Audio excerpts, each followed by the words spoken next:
Hello friends, welcome to fantasy Guru Tamizhan YouTube channel. So இன்றைக்கி நம்ம இந்த வீடியோவில் டாடா ஐபிஎல் நடக்கிற ஃபஸ்ட்டு மேட்சை பற்றி தான் பார்க்க போகிறோம். ஸோ இந்த ஃபஸ்ட்டு மேட்ச் யார் யாருக்கு இடையில நடக்குது அப்படின்னு பார்த்தீங்கன்னா 2025 சாம்பியனான ஆர்சிபிக்கும் சன்ரைசர்ஸ் ஹைதராபாத் இவங்க ரெண்டு பேருக்கும் இடையில தான் இந்த மேட்ச் வந்து நடக்கிறதுக்கு. ஃபஸ்ட்டு மேட்ச் எங்கே நடக்குது, எத்தனை மணிக்கு நடக்குது அப்படிங்கிறத பார்த்துட்டு அதுக்கப்புறம் ரெண்டு டீமுக்கு பிளேயர்ஸை வச்சு யார் யார் என்னென்ன பர்ஃபார்மன்ஸ் பண்ணுறதுக்கான வாய்ப்புகள் இருக்குது, ஸோ யார் வின் பண்ணுறதுக்கான அதிகமான வாய்ப்புகள் இருக்குது அப்படிங்கிறத டீட்டெயிலாக நம்ம பார்த்துருவோம். ஃபஸ்ட்டு மேட்சை பொறுத்த வரைக்கும் 28 மார்ச் வந்து நடக்கிறதுக்கு. டைமிங் இரவு 7:30 மணிக்கு வந்து இந்த மேட்ச் வந்து நடக்கிறதுக்கு. வெறும் எடுத்துக்கிட்டிங்கன்னா சின்னசாமி ஸ்டேடியத்தில் தாங்க இந்த மேட்ச் வந்து நடக்கிறதுக்கு. இப்போ நம்ம சின்னசாமியோட பிச்சு ரிப்போர்ட் அப்படிங்கிறத பார்த்துருவோம். இந்த சின்னசாமி ஸ்டேடியத்தோட பிச்சை பொறுத்த வரைக்கும் இது பியூர்லி ஒரு பேட்டிங் ட்ராக் அப்படின்னு தான் சொல்லுவேன். ஏன்னா அதோட டைமென்ஷன்லாம் வந்து பாருங்களேன், ரொம்ப ரொம்ப சின்ன டைமென்ஷன் தான். ஸோ அப்படி இருக்கும்போது பவுண்ட்ரி சிக்ஸஸுங்கும் போது கொஞ்சம் ஈஸியாகவே பேட்ஸ்மேன் அடிக்கிறதுக்கான வாய்ப்புகள் அதிகம். ஸோ இதில் பேட்டிங்க்கு ஃபேவராக இருக்குது. ஓகே, பவுலர்ஸுக்கு எந்த பவுலருக்கு கொஞ்சம் நல்லா சப்போர்ட்டாக இருக்கும் அப்படின்னு பார்த்தீங்கன்னா ஸ்பின்னரை கம்பேர் பண்ணும்போது ஃபாஸ்ட் பவுலருக்கு கொஞ்சம் நல்ல அட்வான்டேஜஸ் வந்து இருக்குது இந்த வெனுவை பொறுத்த வரைக்கும். பர்டிகுலராக அந்த பவர் பிளேயில் நியூ பாலில் பவுல் பண்ணக்கூடிய பவுலர்ஸ், அதுவும் வேரியேஷனில் அந்த நல்லா பால் நல்லா ஸ்விங் பண்ணுவாங்க, பவுன்சஸ் போடக்கூடிய ஒரு பவுலர்ஸ் இருக்காங்களே, ஸோ அவங்களுக்குலாம் கொஞ்சம் நல்ல அட்வான்டேஜஸ் வந்து இருக்கும் அப்படிங்கிற மாதிரி இதில் சொல்கிறாங்க. ஸோ ஓவராலாக பேட்டிங் ட்ராக் அதில் ஃபாஸ்ட் பாலும் கொஞ்சம் நல்லா சப்போர்ட்டிங்காக இருக்குது. ஸோ இதில் டாஸை வின் பண்ண டீம் பவுலிங்கை தான் ஃபஸ்ட்டு சூஸ் பண்ணுறதுக்கான அதிகமான வாய்ப்புகள் இருக்குது. ஸோ சேஸ் பண்ண டீம் தான் அதிகமான மேட்சஸும் வந்து வின் பண்ணியிருக்காங்க இந்த வெனுவை பொறுத்த வரைக்கும். ஓகே, இப்போ அடுத்ததாக நீங்களும் நம்ம டெலிகிராம் சேனல் வந்து ஜாயின் பண்ணல அப்படின்னா மறக்காமல் ஜாயின் பண்ணிக்கோங்க. லாஸ்ட் ½ மேட்சஸோட லைனப்ஸாக இருக்கட்டும், இல்லை மேட்சஸில் ஏதாவது சேஞ்சஸ் இருக்குது, பிளேயர்ஸ் ஏதாவது சேஞ்சஸ் ஆகிட்டாங்க, இல்லை மேட்சஸை பற்றி எனி அப்டேட்டாக இருந்தாலும் நம்ம டெலிகிராம் சேனலில் தான் வந்து நான் கொடுத்துட்ருக்கேன். ஸோ நம்ம டெலிகிராம் சேனலோட லிங்க் டிஸ்கிரிப்ஷனில் கொடுத்துருக்கேன். டிஸ்கிரிப்ஷனில் இருக்க லிங்க் மூலிமா வந்து நம்ம டெலிகிராம் சேனலில் வந்து ஜாயின் பண்ணிக்கிங்க. ஓகே, இப்போ அடுத்ததாக ஜம்போ ஆப். ஸோ நீங்களும் நம்ம ஜம்போ ஆப்பை வந்து இன்ஸ்டால் பண்ணல அப்படின்னா மறக்காமல் இன்ஸ்டால் பண்ணிக்கங்க. டிஸ்கிரிப்ஷனில் லிங்க் வந்து கொடுத்துருக்கேன். ஸோ நம்ம ஜம்போ ஆப்பை பொறுத்த வரைக்கும் இப்போ இருக்க நிலவரப்படி ஒரு சேஃபான ஒரு ஆப்பை நான் வந்து ப்ளே பண்ணணும், ஒரு லீகலான ஆப்பில் சேஃப் அண்ட் செக்யூராக வந்து ப்ளே பண்ணணும், எந்த பிரச்சனையும் இல்லாமல் ப்ளே பண்ணணும் அப்படின்னு நினச்சிங்க அப்படின்னா அதுக்கு ஜம்போ ஆப் ரொம்ப ரொம்ப பெஸ்ட்டான ஆப்பாக வந்து இருக்கும். நம்ம ஜம்போ ஆப்பில் வந்து பார்த்திங்கன்னா 100% legal app and RBI approval கொடுத்துருக்க ஒரு பிளாட்ஃபார்மாக வந்து இருக்குது. நம்ம ஜம்போ ஆப்பில் நீங்கள் ப்ளே பண்ணுறதுக்கு அமௌண்ட் இன்வெஸ்ட் பண்ண போகிறது கிடையாது. நம்ம ஜம்போ ஆப்பில் இருக்க ப்ராடக்ட்டை வந்து நீங்கள் பை பண்ண போகிறீங்க. நீங்கள் பை பண்ணுற ப்ராடக்ட்டுக்கு அவங்க டோக்கன்ஸ் மாதிரி வந்து கொடுக்குறாங்க. ஸோ டைமண்ட்ஸ் இந்த மாதிரி கொடுக்குறாங்க. அந்த இதை பயன்படுத்திக்கிட்டு நம்மளால் கான்டெஸ்ட் வந்து ஃப்ரீயாக வந்து ப்ளே பண்ணிக்க முடியும். அது மட்டும் இல்லாமல் அதில் வின்னிங்ஸ் வர்றதுக்கு ப்ரைஸஸாவோ இல்லை அமௌண்ட்டாவோ இல்லை கோல்டாவோ நம்ம வந்து இருக்கிற வின்னிங்ஸ் அமௌண்ட்டை நம்ம வீட்டில் வந்து எடுத்துக்கலாம். ரொம்ப சேஃபான ஆப்பாக இருக்கும் அண்ட் செக்யூர்டான ஆப்பாகவும் வந்து இருக்குது. அது மட்டும் இல்லாமல் ஐபிஎல் மேட்சஸுக்கு நிறைய ஆஃபர்ஸும் வந்து கொடுத்துட்ருக்காங்க. ஸோ மறக்காமல் நான் ஜம்போ ஆப்பை இன்ஸ்டால் பண்ணி ட்ரை பண்ணி பாருங்கள். ஜம்போ ஆப்போட லிங்க் டிஸ்கிரிப்ஷனில் வந்து கொடுத்துருக்கேன். ஸோ ஜம்போ ஆப்பை பற்றி மேலும் உங்களுக்கு ஏதாவது தெரியணும் அப்படின்னா டெலிகிராம் சேனலோட லிங்க்கும் வந்து டிஸ்கிரிப்ஷனில் இருக்குது. நம்ம டெலிகிராம் சேனலில் வந்து ஜாயின் பண்ணிக்கோங்க. ஜம்போ ஆப்பில் எனி ஆஃபர் கொடுத்தாலும் சரி, எனி கிஃப்ட் சைஸில் எது கொடுத்துருந்தாலும் நான் டெலிகிராமில் தான் வந்து அப்டேட் பண்ணுறேன். ஓகே, இப்போ அடுத்ததாக வெனு ரெக்கார்டை வந்து பார்த்துருவோம். ஸோ வெனு ரெக்கார்டை பொறுத்த வரைக்கும் சின்னசாமி ஸ்டேடியத்தில் T20 பொறுத்த வரைக்கும் ஓவராலாக ஒரு 98 மேட்ச் வந்து ப்ளே பண்ணியிருக்காங்க. அதில் செகண்ட் பண்ண டீம் தான் அதிகமான மேட்சஸ் வந்து வின் பண்ணியிருக்காங்க. இதில் ஹையஸ்ட் ஸ்கோர்னு பார்த்தீங்கன்னா Sunrisers Hyderabad, lowest score RCB, இவங்க தான் வந்து அடிச்சிருக்காங்க. ஹெட்வேட் ரெக்கார்ட். ஸோ ஹெட்வேட் ரெக்கார்டை பொறுத்த வரைக்கும் ஓவரால் ரெக்கார்டு இல்லாமல் சின்னசாமி ஸ்டேடியத்தில் ஆர்சிபி அண்ட் சன்ரைசர்ஸ் ஹைதராபாத் இவங்க ரெண்டு பேரும் ப்ளே பண்ண மேட்சஸோட ரெக்கார்ட் மட்டும் தான் நான் வந்து வச்சுருக்கேன். அதில் ஓவராலாக 8 மேட்சஸ் வந்து ப்ளே பண்ணியிருக்காங்க ரெண்டு டீமும் சேர்ந்து. அதில் ஆர்சிபி 5 மேட்சஸும் சன்ரைசர்ஸ் ஹைதராபாத் 2 மேட்சஸ் அப்படிங்கிற மாதிரி வின் பண்ணியிருக்காங்க. இதில் ஆர்சிபியோட ஹையஸ்ட் டோட்டல் 267, சன்ரைசர்ஸோட ஹையஸ்ட் டோட்டல் 287 அப்படிங்கிற மாதிரி இருக்குது. ஸோ இந்த வெனுவில் ஹோம் அட்வான்டேஜ் ஆர்சிபிக்கு இருந்தாலும் பேட்டிங் விஷயத்தில் வந்து பார்த்திங்கன்னா அவங்கள பீட் பண்ணுறது எஸ்ஆர்ஹெச் தான் வந்து சொல்லுவேன். இப்போ ரெண்டு டீமோட ப்ராப்பர் 12 பேர் யார் யார் அப்படிங்கிறத பார்த்துருவோம். ஸோ ஐபிஎல்லை பொறுத்த வரைக்கும் இம்பேக்ட் பிளேயர் ரோலோட சேர்த்து 12 பேர் வந்து இருப்பாங்க. நான் இப்போ ஆர்சிபி டீமில் 13 பேரை வந்து நான் வச்சுருக்கேன். ஸோ இதில் ஜாக்கப் பெத்தலா, வெங்கடேஷ் ஐயரா அப்படிங்கிறது கொஞ்சம் டவுட்டாக இருக்கனால ரெண்டு பேர்த்தோட ஸ்டாட்ஸுமே வந்து நான் வச்சுருக்கேன். ஸோ டீட்டெயிலாக வந்து நம்ம பார்த்துருவோம். இதில் ஆர்சிபியை பொறுத்த வரைக்கும் விராட் கோலி, பிலிப் சால்ட் ரெண்டு பேரும் இன்னிங்ஸ் ஓப்பன் பண்ணுறாங்க. ஜாக்கப் பெத்தல் அல்லது Venkatesh Iyer 1 down, Rajat Patidar, Tim David, Jitesh Sharma, Romario Shepherd, Krunal Pandya, Bhuvneshwar Kumar, Mangesh Yadav, Shreyas Sharma and Jacob Duffy. So இதுதான் ஆர்சிபியோட ஒரு ப்ராப்பர் 12 பேர் கொண்ட டீமாக வந்து இருக்குது. அண்ட் சன்ரைசர்ஸ் ஹைதராபாத்தை பொறுத்த வரைக்கும் அபிஷேக் சர்மா, டிராவிஸ் ஹெட் ரெண்டு பேரும் இன்னிங்ஸ் ஓப்பன் பண்ணுறாங்க. இஷான் கிஷான் இந்த டீமோட கேப்டன்ஷிப் அண்ட் 1 டவுனும் வந்து இறங்குறாரு. And Heinrich Klaasen, Nitish Kumar Reddy. So Heinrich கிளாசனுக்கு முன்னாடியே நிதிஷ்குமார் ரெட்டி வரதுக்கான வாய்ப்புகள் கொஞ்சம் அதிகமாக இருக்குது. Livingstone, Ankit Verma, Brydon Carse, அர்ஸ்டூபே, சிவம் மாவி, ஹர்ஷல் பட்டேல், ஜெயதேவ் உன்கட். ஸோ இதுதான் சன்ரைசர்ஸோட ஒரு ப்ராப்பர் 12 பேர் கொண்ட டீமாக வந்து இருக்குது. இப்போ இந்த டீமில் 4 ஓவர் பவுல் பண்ணக்கூடிய பவுலர் அப்படின்னு பார்த்தீங்கன்னா உன்கட் 4 ஓவர், ஜெயதேவ் உன்கட் 4 ஓவர் வந்து பவுல் பண்ணிடுவார். Harshal Patel 4 over, Brydon Carse 4 over. இவங்க 3 பேருமே வந்து 4 ஓவர் வந்து பவுல் பண்ணிடுறாங்க. பேலன்ஸ் இருக்கிற 8 ஓவரை சிவம் மாவி, அர்ஸ்டூபே அண்ட் லிவிங்ஸ்டன் இவங்க 3 பேருமே வந்து பவுல் பண்ணுறதுக்கான வாய்ப்புகள் இருக்குது. இன்கேஸ் ஸ்பின்னரில் வந்து அடி விழுவுது, ஸ்பின்னர் ஓவரை பிரிச்சுட்டாங்க அப்படின்னா அதில் 2 பேர்த்துலேருந்து ஓவர்ஸை கம்மி பண்ணிவிட்டு நிதிஷ்குமார் ரெட்டி கூட சம்டைம் ஓவர் கொடுத்து ட்ரை பண்ணி பார்க்கலாம். அடுத்ததாக ஆர்சிபியை பொறுத்த வரைக்கும் ஜாக்கப் டஃபி, ஸ்ரேயாஸ் சர்மா, மங்கேஷ் யாதவ், புவனேஸ்வர் குமார், குர்னல் பாண்டியா இவங்க 5 பேருமே அவங்க 4 ஓவரை பவுல் பண்ணுறதுக்கான அதிகபட்ச வாய்ப்புகள் இருக்குது. சேம் அதே மாதிரி தான் ஸ்பின்னர்கிட்ட கொஞ்சம் அடி விழுகுது, ஸ்பின்னர் ஓவர் கொஞ்சம் அடி வாங்குது அப்படின்னா அவங்களோட ஓவர்ஸை கம்மி பண்ணிட்டு ரொமோரே செஃபர்டுக்கு ஒரு 2 ஓவர் கொடுத்து ட்ரை பண்ணி பார்க்கலாம்.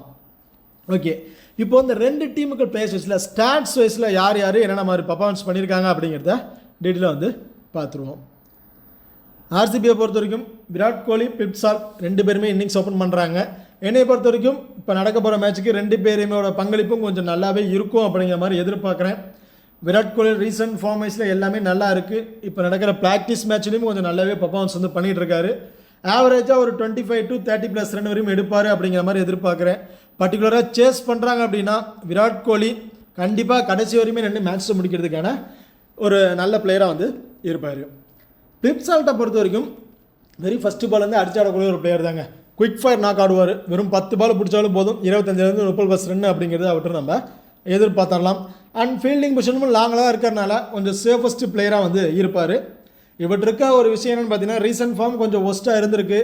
பட் இப்போ ஐபிஎல் ஆரம்பித்து இந்த ப்ராக்டிஸ் மேட்செல்லாம் வந்து பார்க்கும்போது கொஞ்சம் நல்லாவே பர்ஃபார்மன்ஸ் பண்ணியிருக்கனால கண்டிப்பாக இப்போ நடக்க போகிற ஃபஸ்ட்டு மேட்ச்சில் அவரோட பங்களிப்பு கொஞ்சம் நல்லாவே இருக்கும் அப்படிங்கிற மாதிரி நான் எதிர்பார்க்குறேன்.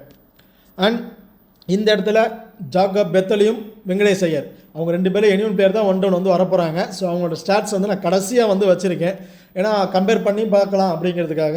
ஸோ இப்போது 1 டவுனுக்கு கிடையாது, 2nd down Rajat Patidar. So அவரோட ஃபார்ம் வைஸ் நல்லாவே இருக்குது, ஹெட் டு ஹெட் வரும் வேணும், எல்லாமே ஓவராலாக நல்லா தான் இருக்குது. பட் அவர்கிட்ட ஒரு மைனஸ் அப்படின்னு பார்த்தோம்னா இது ஃபாஸ்ட் பவுலர்கிட்ட கொஞ்சம் சிரமப்படுறாரு அப்படின்னு தான் நான் சொல்லுவேன். ஸ்பின்னரை நல்லா என்ஜாய் பண்ணி ப்ளே பண்ணுறாரு, அது அப்படியே ஃபாஸ்ட் பவுலர் வந்துட்டாங்க அப்படின்னா பெரிய ஷாட் ட்ரை பண்ண முடியல, அவரோட டக்குன்னு அந்த டைமிங் மிஸ் ஆகுதுன்னு நினைக்கிறேன். கொஞ்சம் சிங்கிள்ஸாகவே ரொட்டேட் பண்ணுறாரு, பெரிய அளவுக்கு ஸ்கோர்ஸ் வந்து அவர்கிட்ட ஃபாஸ்ட் பவுலர்லேருந்து பெருசாக எதிர்பார்க்க முடியல. ஸோ அப்போ எனக்கு தெரிஞ்சு ஒரு 10-11 ஓவருக்கு அப்புறம் தான் ஒரு வராரு அப்படிங்கும்போது மோஸ்ட் ப்ராபப்ளி ஸ்பின்னரோட ஓவர் அந்த உள்ளார் முடிச்சிடலாம் அப்படிங்கிற மாதிரி ஒரு 10 ஓவருக்கு அப்புறம் கொடுக்க ஆரம்பிப்பாங்க. ஸோ அதில் ரஜித் படிதார் ஒரு 25+ ரன் ஸ்பின்னர்கிட்ட பயன்படுத்தி அடிக்கிறதுக்கான வாய்ப்புகள் இருக்கும் அப்படிங்கிற மாதிரி எதிர்பார்க்குறேன். ஒரே ஒரு மைனஸ் ஃபாஸ்ட் பால்கிட்ட கொஞ்சம் ஸ்ட்ரகிள் ஆகிறாரு. அண்ட் ஜிதேஷ் சர்மா, ஸோ ஜிதேஷ் சர்மாவோட பேட்டிங் ஆடுறது எனக்கு கொஞ்சம் டவுட்டாக வந்து இருக்குது. காரணம் என்னென்னு பார்த்தீங்கன்னா இன்கேஸ் இப்போ விராட் கோலி, பிலிப் சால்ட் கொஞ்சம் ஒரு 7-8 ஓவர் இல்லை மினிமம் ஒரு 10 ஓவர் வரையும் விக்கெட் விடாமல் விளையாண்டாங்க. அதுக்கப்புறம் வெங்கடேஷ் ஐயர் அல்லது Jacob Bethel any one player அவங்க வந்து ப்ளே பண்ணி ஒரு 5 ஓவர் நின்றுட்டாங்க. அப்படிங்கும்போது 15 ஓவருக்கு அப்புறம் அஜித் படிதார் வராரு. அதுக்கப்புறம் விக்கெட் விழும்போது ஜிதேஷ் சர்மா அனுப்ப மாட்டாங்க, டிம் டேவிட் அல்லது ரொமோரே செஃபர்ட் அவங்க 2 பேரும் அனுப்பிடுவாங்க. கிட்டத்தட்ட 15-16 ஓவருக்கு அப்புறம் விக்கெட் விழுது அப்படின்னா அந்த பேலன்ஸ் இருக்க அந்த 3-4 ஓவரை நல்ல டைம் கனெக்ட் பண்ணிடணும், ஓவரை வந்து பயன்படுத்திக்கணும் அப்படின்ட்டு நல்லா அடிச்சு ஆடக்கூடிய பிளேயர்ஸ் வந்து இறக்கிடுவாங்க. ஸோ இப்போ அவங்க பேட்டிங்கை டாப் ஆடுறதுனால ஜிதேஷ் சர்மாவோட பேட்டிங்கோட கொஞ்சம் மைனஸாக தான் வந்து இருக்குது. சப்போஸ் பவர் பிளேக்குள்ள டக்குன்னு விக்கெட் விழுது, ஒரு 10-11 ஓவரில் ஜிதேஷ் சர்மா பேட்டிங் ஆடுற வராரு அப்படிங்கிற பட்சத்தில் அவர்கிட்ட தாராளமாக ஒரு 30+ ரன் எதிர்பார்க்கலாம். அப்படி இல்லைன்னா அவர்கிட்ட நம்ம எதுவுமே எதிர்பார்க்க முடியாது. அடுத்ததாக Tim David, Romario Shepherd. Tim David, Romario Shepherd 2 பேரோட ஃபார்ம் வைஸ் ரொம்பவே சூப்பராக இருக்குன்னு தான் சொல்லுவேன். லாஸ்ட் வருஷம் ஐபிஎல்லில் நல்லாவே பர்ஃபார்மன்ஸ் பண்ணாங்க. ரொமோரே செஃபர்ட் ஐபிஎல்லை தாண்டி இன்டர்நேஷ்னல் மேட்சஸ்லையும் அவரோட பவுலிங் ஸ்கில்லாக இருக்கட்டும், பேட்டிங்லேயும் இருக்கட்டும் ரொம்பவே சூப்பராக வந்து பர்ஃபார்மன்ஸ் பண்ணியிருக்காரு டிம் டேவிட்டை கம்பேர் பண்ணும்போது. டிம் டேவிட்டை பொறுத்த வரைக்கும் ஐபிஎல்லில் நல்லாவே பர்ஃபார்மன்ஸ் பண்ணார். அண்ட் இன்டர்நேஷ்னல் மேட்சஸ் அப்படிங்கும்போது 10 மேட்ச்சில் ஒரு 3 அல்லது 4 மேட்ச் அவரோட ஸ்கோர் வேறு லெவலில் பெரிய ஹியூஜ் ஸ்கோர் அடிச்சிருக்காரு. மற்ற மேட்சஸ்லாம் ஒரு 15, 10, 20 அப்படிங்கிற மாதிரி ஆவரேஜ்லேயே விக்கெட்ஸை வந்து இழந்திருக்காரு. ஸோ இப்போ ரீசெண்ட் ரெக்கார்ட்ஸாக பார்க்கும்போது உங்களுக்கு தெரிஞ்சிருக்கும் அவரோட இது கொஞ்சம் இதாக தான் இருக்குன்னு. பட் என்னையை பொறுத்த வரைக்கும் அவர் வர டவுன் இன்டர்நேஷ்னல் மேட்சஸில் 1 டவுன் 2 டவுன் இந்த மாதிரி ஆப்ஷனை இறக்கி விட்டுருந்தாங்க. பட் ஐபிஎல்லை பொறுத்த வரைக்கும் ஃபினிஷிங் ரோலில் தான் அனுப்ப போகிறாங்க அப்படிங்கிற பட்சத்தில் கண்டிப்பாக அது அவருக்கு ரொம்ப சூட்டபுளான இதாக இருக்கும். நல்ல ஒரு ஸ்கோர் அடிக்கிறதுக்கான வாய்ப்புகள் இருக்குது. ரொமோரே செஃபர்டை பொறுத்த வரைக்கும் சப்போஸ் ஒரு ஓவர் அல்லது 2 ஓவர் கொடுக்குறாங்க அப்படிங்கிற பட்சத்தில் ஒரு விக்கெட் அப்படிங்கிறத எதிர்பார்க்கலாம். பேட்டிங்கில் வந்து ஒரு 15+2 வரையும் அடிப்பார் அப்படிங்கிற மாதிரி நான் எதிர்பார்க்குறேன். குணால் பாண்டியா எனக்கு தெரிஞ்சு ஒரு 3 ஓவர் சம்திங் கொடுக்கலாங்க. காரணம் அந்த ஸ்பின்னர்ட்டு பெருசாக சப்போர்ட் இல்லை அப்படிங்கிறனால ஒரு 3 ஓவர் கொடுத்து ட்ரை பண்ணி பார்க்கலாம். ரீசன்ட் ஃபார்ம் நல்லாவே இருக்குது. 20 ரன்னு, 1 விக்கெட் ஆவரேஜ். பேட்டிங்லேயும் நல்ல ஸ்கோர்ஸ் பண்ணியிருக்காரு. பவுலிங்லேயும் வந்து பார்த்திங்கன்னா நல்ல விக்கெட்டிங் ஆப்ஷன் பவுலராக வந்து இருந்திருக்காரு. ஸோ ஆர்சிபியை பொறுத்த வரைக்கும் மங்கேஷ் யாதவ் வரையுமே வந்து பார்த்திங்கன்னா ஆர்சிபியை பொறுத்த வரைக்கும் மங்கேஷ் யாதவ் வரையுமே பேட்டிங் ஆப்ஷன் டெப்த் வந்து வச்சுருக்கிறாங்க. ஸோ ஆஷுவல் குணால் பாண்டியா பேட்டிங் ஆட வரதுக்கான வாய்ப்புகள் ரொம்ப கம்மி.